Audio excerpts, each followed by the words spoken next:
Let's head on over here now. Many countries have gone into lockdown to try and stop the spread of COVID-19. However, the number of infections continues to rise and numerous industries have experienced losses as a result. Researcher at the African Peer Review Mechanism, Dr. Meshack Mutize, joins us now to discuss the effects of COVID-19 on the African Free Trade Agreement, which was entered into force on the 30th of May last year. Thank you very much, Dr. Mutize, for your time. Perhaps maybe we could start with just a brief summary of where we sit where the Continental Free Trade Agreement is concerned. Thank you very much for picking up on this very crucial discussion. So as we stand, as you correctly said, that the Free Trade Agreement has been in force now since the 30th of May 2019. So now we've got 54 countries out of 55 that has already signed to the agreement. But on the issue of ratification, which is the binding part of the agreement, when countries agree to start implementing the terms of the agreement in their jurisdiction, it's only 29 countries that have ratified to the agreement. But that would hold the implementation of the agreement, which is slated to start on the 1st of July this year.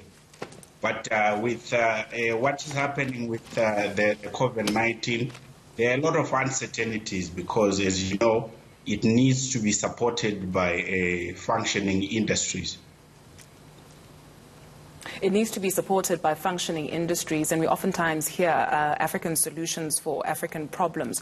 In times like these, what role does the Continental Free Trade Agreement play when we have flight restrictions internationally, as well in terms of regional trade on the continent?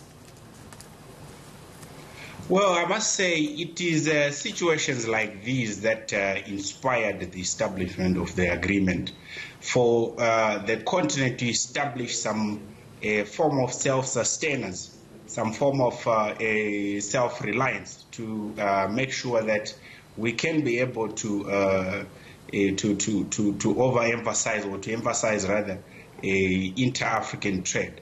So COVID-19 has just added to a myriad of other challenges that the continent has been facing. You see what is happening on global trade. Global demand is generally subduing, and the issues of trade war, you know what happened recently on Saudi Arabia and Russia price war in oil. And that has got an impact, a very huge impact on the exports of African countries, which is mainly based on primary industries. And there's a widely held view that perhaps the continent needs to industrialize a little bit more in terms of all the resources being here, but we produce them locally as well. Is there a fair assessment? Precisely, that's very correct, because you see the kind of industries that have been prevalent on the continent has been mainly primary industries, which are, we want to call them suboptimal. So with the drive of the fourth industrial evolution and also the coming of high-tech industries, that must be the drive to be able to establish a manufacturing base that will be able to meet the demand that will be created by the free trade area. So without that, which has been the focus, those industries will only be able to survive under a tariff wars, which is not sustainable, looking at where the globe is going, to establish some form of competition that industries will be able to survive on their own. I'd like to pick your brain as a final thought, perhaps, on how countries like Liberia and Sierra Leone, for example, dealt with the Ebola crisis. We must stress that these are two separate, very, very separate things that we are talking about. But in terms of crisis management and how information was disseminated to communities, to talk about, how important this is, taking into consideration the circumstances on the continent, just taking those directives from the World Health Organization and adapting them to the continent. What can we learn from how those countries dealt with Ebola?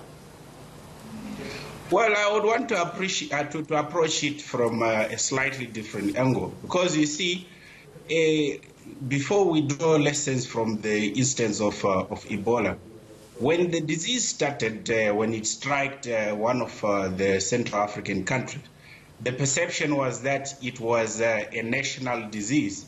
And most people ignored the alarms that were being raised.